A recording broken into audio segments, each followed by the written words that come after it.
और नरेंद्र मोदी जी की जो सूझबूझ है उसने कहीं ना कहीं भारत को अभी तक बचा रखा है। आठ कंट्रियां हैं जो भारत के बॉर्डर के साथ लगती हैं, 5 में तख्ता पलट हो चुका है। मोदी जी में सबका विश्वास है। मोदी जी 2047 तक राज करेंगे, ये पार्टी राज करेगी। मैं बिहार का भागलपुर का हूँ। मैं 1997 में वहाँ से पलायन करके आया हूँ गुंडागर्दी से। उस समय लालू का राज था, हमारे पास लालू के गुंडे आए थे फिरौती मांगने के लिए, तो मैं वहाँ से यहाँ पलायन करके आया हूँ 1997 में। उस समय इतना बड़ा गुंडा राज था। लालू के साला साधु यादव, लालू की बेटी की शादी, मतलब उनके भांजी की शादी में पटना से जितने भी शोरूम थे गाड़ियों के, पटना में जितने भी गाड़ी के शोरूम थे, रातों रात सारी नई गाड़ियां वहां से उठा करके शादी में लगाई थी। लालू के राज में 5-6 बजे लड़कियां घर में घुस जाती थी और हम लोग दुकान बंद करके घुस जाते थे घर में। सम्राट चौधरी होगा इस बार का सीएम, हम लोग का अनुमान यही है। सरकार तो एनडीए की बनने वाली है। एक राजनीति का स्तर इतना गिर चुका है भारत के अंदर विपक्ष के द्वारा कि वो किसान और जवान को भी लड़ाएंगे, वो मतलब हमारे जो महिला बैठी थी पहलवान उनको भी लड़ाएंगे और पुलिस को भी लड़ाएंगे। वो हिंदू मुसलमान सिख ईसाई सबके दंगे भी करवाएंगे। क्या कहना चाहेंगे? आज एक चीज सामने निकल के आई है जिसमें ये खुलासा हुआ है, कहीं ना कहीं चीजें हैं वो साबित हो रही हैं कि राहुल गांधी ने जिस तरीके से इलेक्शन कमीशन को एक्सपोज किया था उसके बाद में ये चीजें सामने निकल के आई हैं कि ये जो है म्यांमार में बैठ के इनकी स्क्रिप्ट तैयार की गई थी। तो क्या कहना चाहेंगे इस चीज को लेकर? ये तो झंझोड़ने वाली है। ये तो हर इंसान के अंदर मतलब ऐसी चीज ला दी कि हम किन मूर्खों के बातों पर विश्वास करने लग गए थे। मतलब वो भारत को भी नेपाल, बांग्लादेश, पाकिस्तान, श्रीलंका बनाना चाह रहे थे। भारत में भी अराजकता फैलानी चाहिए थी। और अब जो तथ्य निकल गया है, जो आप रिपोर्ट की बात कर रहे हैं, जो आजकल अभी मीडिया में बहुत सुर्खियों में भी आ गई है बात, कि अगर हम इसका एक उदाहरण के तौर पे देखें तो आपको याद होगा किसान आंदोलन भी हुआ था और बहुत बड़े स्तर पे हुआ था। वो किसान अपनी आवाज उठाने के लिए लोकतंत्र के मंदिर में जीत करके नहीं गया। जब पंजाब इलेक्शन हुआ, हरियाणा इलेक्शन हुआ, एक किसान ना विधायक बन के विधानसभा पहुंचा, ना लोकसभा का सांसद बन के लोकसभा पहुंचा। बने कौन? कांग्रेस के साथ बने, केजरीवाल की सरकार बनी। तो किसानों के नाम पे कहीं देश को जलाने की थी कि यहाँ पे ही लाल किले पे देश का किसान और जवान आपस में लड़ रहे थे।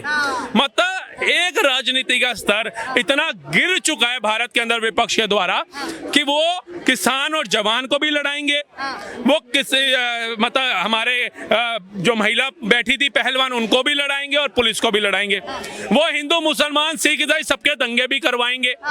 वो म्यांमार हो गया, नेपाल जाकर के देखो, नेपाल के अंदर सिर्फ उनका उद्देश्य था सोशल मीडिया बैन हो गया, वो नहीं होना चाहिए।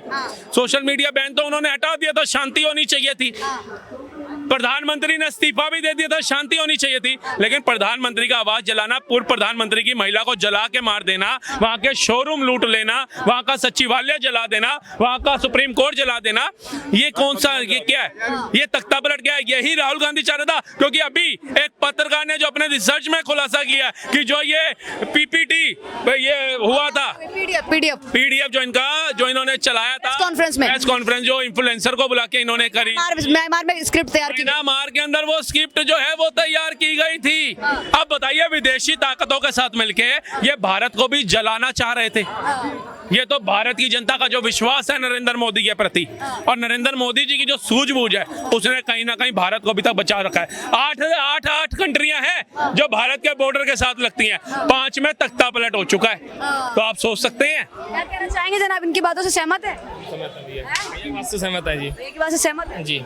राहुल गांधी की पोल खोल रहे हैं, बढ़िया है, खोलनी चाहिए। बढ़िया है। अरे विपक्ष के नेता हैं, वो तथ्य रख रहे हैं। हम भैया के पास आते हैं, भैया के पास। क्या कहना चाहेंगे सर? आपको लगता है कि जो स्क्रिप्ट है ये देश मुट्ठी भर जनता का नहीं है, ये 145 करोड़ जनता है इसमें, और मोदी पर विश्वास है।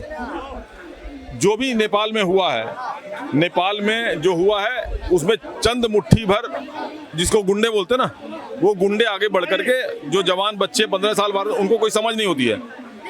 क्या कहते हैं, जो म्यांमार में जिस तरीके से ये म्यांमार में जो स्क्रिप्ट तैयार की गई थी, जो राहुल गांधी ने प्रेस कॉन्फ्रेंस की, उसका पीडीएफ है वो म्यांमार में बनाया गया था, ये चीजें सामने निकल के आई। तो कई सारे जो तथ्य हैं वो ये साबित करते हैं कि जो हमारे देश की राजनीति है वो कहीं ना कहीं देखा जाए तो म्यांमार में और विदेशों में तय की जाती है, वहाँ पे इस तरीके से स्क्रिप्ट तैयार किया जाता है। ये बिना आधार के जो नेता है ना, वो वहाँ से लाते हैं टूल किट, उनका कोई ये नहीं है, वहाँ से चलती नहीं है, वो चला नहीं सकता कोई भी। भारत को कोई भी देश चला नहीं सकता। ये बोलने की बातें बेकार की हैं। मोदी जी में सबका विश्वास है। मोदी जी 2047 तक राज करेंगे, ये पार्टी राज करेगी। और देश एकदम से सोने की चिड़िया फिर बनने वाला है। ये म्यांमार, नेपाल, ये सब बेकार की बातें हैं। नेपाल में कुछ भी नहीं हुआ, नेपाल में गुंडागर्दी हुई है। नेपाल 20 साल पीछे चला गया है। अब नेपाल में हुआ क्या है, अब देखो आप, नेपाल में 15 साल, 12 साल, 14 साल के बच्चे निकले। अब उनके साथ कुछ गुंडे थे, गुंडागर्दी करके, जैसे भीड़ में कुछ लोग जाते हैं और वो आग लगाना चालू कर देते हैं। यही हुआ है। अब क्या कि लोग आगे बढ़े, आग लगा दिया, राष्ट्रपति भवन में आग लगा दिया, सर्वोच्च न्यायालय में आग लगा दिया, प्रधानमंत्री घर में आग लगा दिया, पूर्व प्रधानमंत्री की पत्नी को मार दिया। बिहार इलेक्शन को लेकर क्या कहना चाहेंगे? क्या ये जो भी एक्सपोज जिस तरीके से ये पता चल गया है कि राहुल गांधी ने स्क्रिप्ट म्यांमार में बैठ के तैयार की थी, तो बिहार की जनता को सच्चाई पता चल गई है? बिहार में कहाँ से? मैं बिहार का भागलपुर का हूँ। भागलपुर से? भागलपुर में वोट अधिकार यात्रा चल रही थी राहुल गांधी। पूरी बात सुनो, मैं 1997 में वहां से पलायन करके आया हूँ गुंडागर्दी से। उस समय लालू का राज था। हमारे पास लालू के गुंडे आए थे फिरौती मांगने के लिए आए थे, तो मैं वहां से यहाँ पलायन करके आया हूँ 1997 में। उस समय इतना बड़ा गुंडा राज था कि लालू के साला साधु यादव, लालू की बेटी की शादी, मतलब उनके भांजी की शादी में पटना से जितने भी शोरूम थे गाड़ियों के, पटना में जितने भी गाड़ी के शोरूम थे, रातों रात सारी नई गाड़ियां वहां से उठा करके शादी में लगाई थी। शादी में लगाई थी। क्या कहना चाहेंगे चाचा, सच है ये बात? कहाँ से हैं आप? हम बंगाल से। बंगाल से? बिहार में कौन मुख्यमंत्री बनना चाहिए? पता नहीं अभी तो, क्या बताएं। बिहार में बीजेपी की सरकार बनेगी, उसमें कोई ये गुंडा राज चलने वाला नहीं है। और अब प्रधानमंत्री की मां को गालियां देना, ये करना, आपको उम्मीद है ऐसा कुछ होगा? कुछ नहीं है। जो जहां थे वहां भी नहीं है। कांग्रेस और राजद जो जहां सीट मिल रही थी वहां भी नहीं मिलेगी, ये गारंटी है। बिहार की जनता जागरूक है, बिहार की जनता सोच समझ के वोट करती है। 20 साल से नीतीश कुमार विकास कर रहे हैं। पहले 5 बजे 6 बजे लड़कियां रोड पे नहीं निकल पाती थी।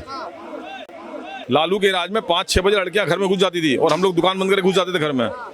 अब वहाँ 10 बजे 11 बजे जाओ। क्या कहना चाहेंगे? सही कह रही है? नहीं, कहा भी रहे जो सही कह रहे हैं, लेकिन कहाँ से हैं बिहार में आप? बिहार से मैं नवादा जिला से हूँ। लेकिन कह रहे हैं? नहीं कह रहे हैं, जो बिल्कुल सही कह रहे हैं। लेकिन वो नीतीश जी 20 बरस शासन कर चुके हैं। 20 बरस मुख्यमंत्री के मतलब बहुत दिन होता है, उसमें बहुत कुछ बदलाव होता है, लेकिन उस अनुसार से विकास बहुत ठप हो गया। अब उस पिछले पुराने समय को याद नहीं करेंगे। अब हम अपने नए सोच और नए तरीका से और नया सरकार को लाना चाहेंगे।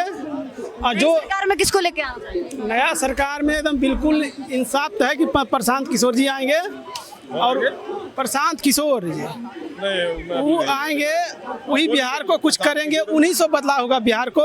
इसके अलावा बीजेपी और कांग्रेस ये दोनों बिहार को कभी कुछ नहीं किए हैं और अब तक कभी इनसे कुछ होगा भी नहीं। देखिए बिहार के लिए नीतीश जी ने बिहार के लिए कुछ नहीं किया। प्रशांत किशोर नहीं, काफी कुछ किया है।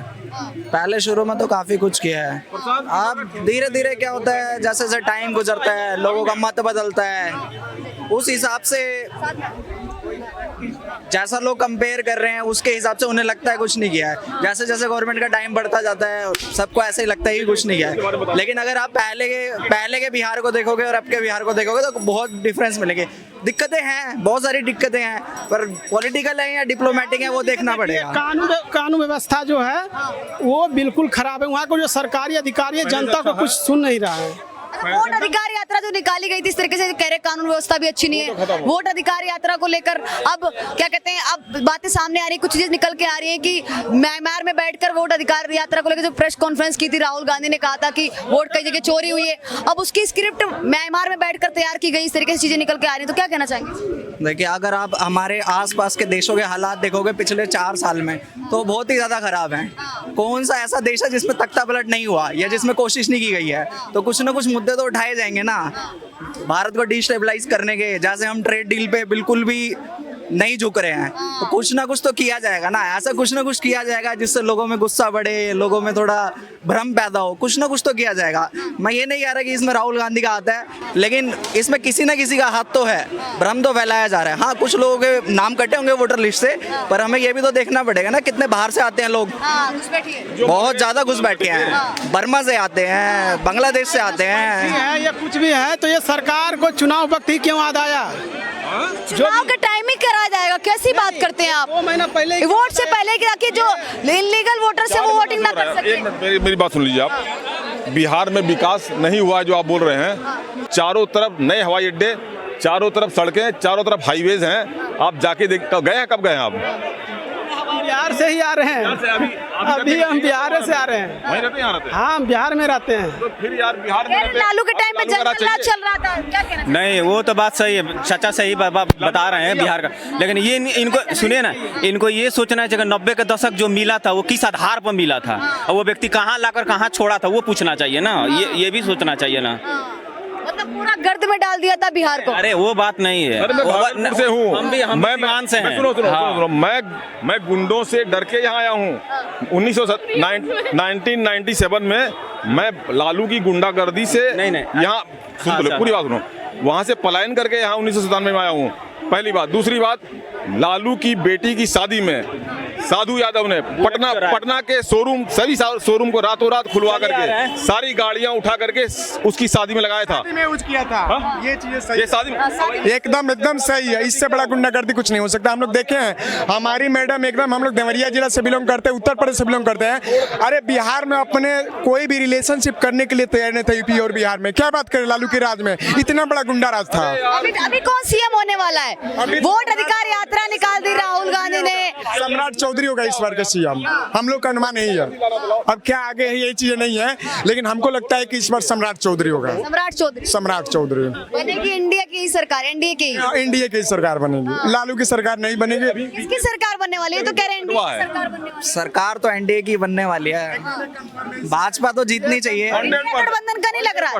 नहीं, लग तो नहीं रहा, मुश्किल लग रहा है। अब देखिए, अब ये गाली गलौज और हो गया, तो अब जहाँ एक मिनट नाम ऊपर किया था, सबसे बड़ा राजनीतिक खिलाड़ी हाँ, उन्होंने जो भी अमित शाह चाणक्य नीति खेला कि हाँ वहाँ पे कुशवाहा वोटर को साधा जाए, 15% आबादी है। ऐसी बात है, जो पहले जितना सीट मिल रहा था ना उसको, राजद को और कांग्रेस को, उससे भी कम सीट मिलेगी। इन लोगों ने पूरे जगह आतंक फैला रखा है। और एक बात आप समझ के चलिए कि इस बार सरकार बनेगी एनडीए की, और इसमें संभव है कि बीजेपी का मुख्यमंत्री बने। बीजेपी का ही मुख्यमंत्री सम्राट चौधरी ही बनेगा, दूसरा कोई नहीं चेहरा है उससे आगे। आप क्या कहना चाहेंगे? दल बदल तो नहीं होना चाहिए। अगर आपने किसी एक उसमें आके चुनाव लड़ा है, एक साथ आके चुनाव लड़ा तो उसके बाद उसे बदलना नहीं चाहिए। अगर बीजेपी के साथ आके नीतीश जी ने चुनाव लड़ा तो बाद में बीजेपी के साथ रहना चाहिए, क्योंकि लोगों ने वोट उसी लिए दिया है, क्योंकि एक साथ है। अगर बाद में चेंज कर लेते हैं तो लोगों के वोट तो बेकार हो गए ना। ये थी तमाम जनता की राय। बाकी आप लोग किसको देखना चाहते हैं बिहार में सीएम, आप लोग हमें कमेंट बॉक्स में बता सकते हैं। फिलहाल जनता तो 2-3 महीने में तय कर ही देगी बिहार की जनता की किसको सीएम बनाना है और किसको अपने लिए पद पे बैठाना है सीएम के।